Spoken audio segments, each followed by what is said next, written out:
Hello and welcome back, everybody. It's Complicated Relationships Reddit Stories. Hope you guys are safe and healthy. Now let's see what the story is about today. In this story, OP says how my ex fooled me, my family, and her family. Here is the backstory. My ex and I were together for nearly 6 years and married for 4. We knew each other 5 years prior, but didn't hang out much till we started dating. Shortly after getting married, I started a business. She was still in college. For the first 3 years, she was in school full-time, and we used every dime I made to cover her school expenses. We never took out a single loan, nor had any help from family. She worked part-time server jobs here and there to help too. She ended up graduating summa cum laude and immediately came to work with me full-time instead of pursuing a job with her degree. My company had grown to 6 to 8 employees by the time she graduated. It was exactly 1 year from the time she graduated until the day our divorce was finalized. OP didn't have any suspicions. He trusted her 100%. At the beginning of January, she was asleep and I was swapping our phones on the charger before bed. When I unplugged hers, I saw a Snapchat message on her lock screen pop up from a guy I didn't recognize. I also didn't know how Snapchat worked. I opened it and started reading through. It appeared she'd known the guy from high school and he knew she was married. In the conversations, she talked bad about me and they made plans multiple times to go out and get drinks. I backed out of that message and noticed another chat log with her high school sweetheart. Again, similar conversation, and they made plans several times spanning our entire relationship. Talk about being so crushed. I immediately woke her up and asked her what was going on. She denied it all. For the next 3 weeks, we argued, and the third weekend, she was supposed to be grabbing a drink with a friend, and she texted me, "I'll be home in 30 minutes." She never showed up. The second weekend, she stayed with her mom, which was also a lie. I started looking through our phone records and noticed a lot of random numbers, but I couldn't find anyone behind them. I later found out she had another texting app. She ended up calling me around noon and said, "I'm headed home. I'll talk to you when I get there." She confesses to messing around with another man. When she got home, she admitted she fell asleep at a guy's house she had been seeing. She said it had only just happened and they saw each other 2 to 3 times and never would again. She said that it wasn't physical, they only kissed. They met at the grocery store and exchanged info. She told me to trust her and forget about it. For the next few weeks, I questioned her and she would always get defensive. She made me feel like a horrible person for even questioning her. At the beginning of February, I had all I could take and told her to get out, and I filed from divorce. From February to June, we continued to work together. The months of February and March, I was extremely depressed. I'm surprised I'm still here, to be honest. Regardless, I continued to have her stay around. I didn't want to believe it. I had a really hard time accepting it, especially since she didn't want me to. The divorce was finalized in mid-May. Throughout the entire time, she would come over and stay for a few nights, play house, and pretend like nothing ever happened. When I originally told her I wanted to file divorce, I said I just wanted to have in place, but I wouldn't follow through if we made a change. For the 5 months, she questioned me and made me feel like a crazy person, telling me she would never do such a thing to me, would never do anything again, and told me I would always regret it if I did move forward with it. She even signed a postnuptial saying she would only take 10% if she was caught cheating again. We weren't rich, but 10 times better off than most people our age. She knew I had bad anxiety and played off my weaknesses. In the end, I went through with it. There was just too much weirdness. It's time we fast forward to early June, and this happened. On Monday, I got a call from a random guy. The call was initially a heated discussion. He proceeded to tell me that he met my ex-wife on Tinder back in November and they immediately hit it off and became boyfriend and girlfriend. She told him she was in a bad marriage, that her ex-husband fights all the time, and she divorced him a year before. She said she had a restraining order against me.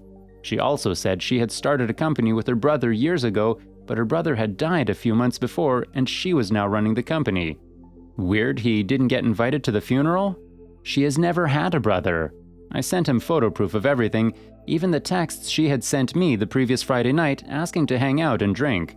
He quickly realized it was all BS and he had been played. Funny enough, she even called me while I was on the phone with him, and I did a three-way call so he could hear her. He proceeded to tell me, "I can't believe I wasted 6 months." My sympathy ran out real fast. I wasted 6 years, paid $40,000 plus in college tuition, bought 12 plus acres to build our dream house, and gave everything I had towards her. I was in the mental state of thinking kids were soon to come, and this would be the rest of our lives. After that phone call, I had about 100 mental boxes checked over and questions answered. I felt much better about my decisions and knew I wasn't crazy. I immediately booted her out of the business and sent her on her way. Now it has been 8 weeks since they completely parted ways. Does all that mean it's now been easy? No way. There's a lot of questions and wondering how things could get so crazy. Having the proof of 4+ years of cheating with 4 different guys doesn't make it any easier. I think it almost makes you feel more insecure and insane. I've never truly hated someone, but in the last 6 weeks, I've had a constant burning anger at the thought of her. For the first 6 months, I think I was in such shock that I was more so surprised and upset and didn't feel much emotion. The last 6 to 8 weeks, I've been extremely frustrated and hate-filled. We had everything going for us, and she completely threw it down the drain. I would have been perfectly fine if she came to me at some point and was like, "Hey, I don't think this is working out, blah blah." The fact that she went along and encouraged our relationship for 6 years, all the while she was out cheating the entire time. Even after being caught, she tried to say we could work it out. Was their relationship different than the others? I've had countless mutual friends reach out to me with how blown away they were and how it shook them. We communicated amazingly and had a super honest and no BS relationship. The most consistent thing I've heard from friends was, "Y'all really did seem like best friends," to which I agree. My family and hers were both completely thrown off and couldn't believe it. We used to sit at home and all we needed was each other. We'd laugh and joke about our mutual friends that were constantly cheating or in relationship after relationship. We'd say, "How can they do that?" In the end, I was married to someone who's 10 times worse than everyone we joked about. And now here is the update. A lot of people said it, but yes, I'm very lucky we didn't have kids. At the end of the day, 6 years isn't all that long. I went no contact about 8 weeks ago. That part is actually pretty easy for me. If I could have had our divorce finalized the week after filing, I would have been perfectly good with that. I have a solid family and a few close friends that have been a good support system. I will say I'm doing 90% better. It used to be every night. Now it's usually just one night a week that I get hung up on it. Here is the main reason why OP wanted to post his story in this forum. 1. I wanted to hear from people who have been through halfway similar. My parents have been married 43 years, all my brothers 10+ years, and a few close friends 5 to 10 years. So no one around me has experienced divorce. I also have a hard time listening to a therapist who's never been through it. 2. Something to read back through when I'm feeling miserable. I've stayed off dating apps. I've had a lot of people tell me to get back out there, but I know I still have more mental work before even considering it. I've been working on a lot of self-improvement, exercise, reading more, and trying to drink less. I think the biggest healer really is time, while actively pursuing other positive mental actions. End of the story. Hope you guys enjoyed as much as I did recording it for you. Before we go, let's listen to a couple of comments by the community. Tech Show says, I was in the same boat, manipulated and mistreated by the person I loved the most. She would never confess to me, but I found total evidence the affair had been going on at least a year and a half before I caught her in the act. This type of person will never stop lying, and I know it's hard to hear so short afterwards, but it's the best thing that could have happened to you. When we split, she said I was the one being distant, that I had been rude, and one day I showed up just to collect some things, and she even feigned trembling in front of her family. I had never even yelled at her, let alone raised a hand. You missed the major disaster of having children with this person.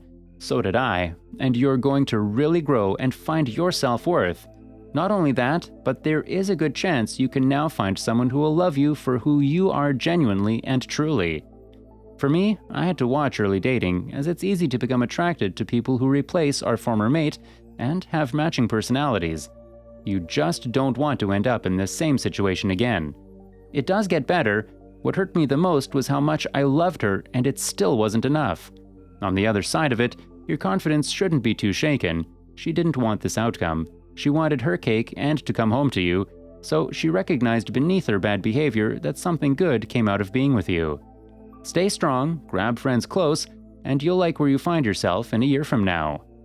Lee Slot Us says, Man, I am really sorry this has happened to you. The road ahead is going to be tough, but try to work on yourself. I can't even comprehend how selfish cheaters usually are.